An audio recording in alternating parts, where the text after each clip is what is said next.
Hello everyone, কীরকম আছেন? আশা রাখলাম ভালো আছেন। আমারও শরীরটা আজ কদিন ধরে খুব ভালো না। তো আজ তো টিচার ডে, সকল গুরুজনকে আমার তরফের থেকে অনেক অনেক ভালোবাসা আর প্রণাম থাকলো। প্রথম ভালোবাসা থাকলো আমার মার জন্য, বাবার জন্য। বাবা তো নেই, মা আছে।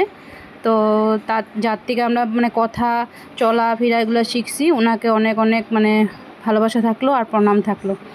আর আমাদের শিক্ষা যেগুলো স্কুলে আমরা পড়াশোনা করেছি ওনাদেরকেও থাকলো। আর জীবনে এত বয়স হওয়ার পরও এখন কিছু কিছু লোককে পেয়ে যে শিক্ষাগুলো পেয়েছি ওনাদের প্রতিও অনেকটা কৃতজ্ঞ থাকলাম। তো সকালটা শুরু করলাম এখান থেকে। সকালবেলা লুচি আর বুটের ডাল করলাম। ছেলে ঘুমের থেকে উঠে বলছে, মা আমার কিছু স্পিস খেতে ইচ্ছা করছে, জিভটা বের করে। তো মা বাচ্চাদের কথা বুঝতেই পারে, ওনার স্পাইসি কিছু খেতে ইচ্ছা করছে, ঝাল ঝাল। তো ভাবছি চলো দুপুরে কিছু বানানো যাক। তো সকালের খাবার রেডি, দুপুরের জন্য এখানটা ডালও বসিয়ে দিয়েছি লুচির সাথে সাথে। আর আমার ভিডিওগুলি ভালো লেগে থাকলে অবশ্যই লাইক শেয়ার করবেন।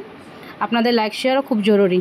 আর একটা কথা জানানোর ছিল, আমার আসাম সরকারের থেকে যে টাকাটা দিবে বলছিল, ফাইনালি আমার আধ ঘন্টা হয়েছে টাকাটা ঢুকে গেছে। কার কার ঢুকেছে একটু কমেন্ট করে জানাবে। ধন্যবাদ।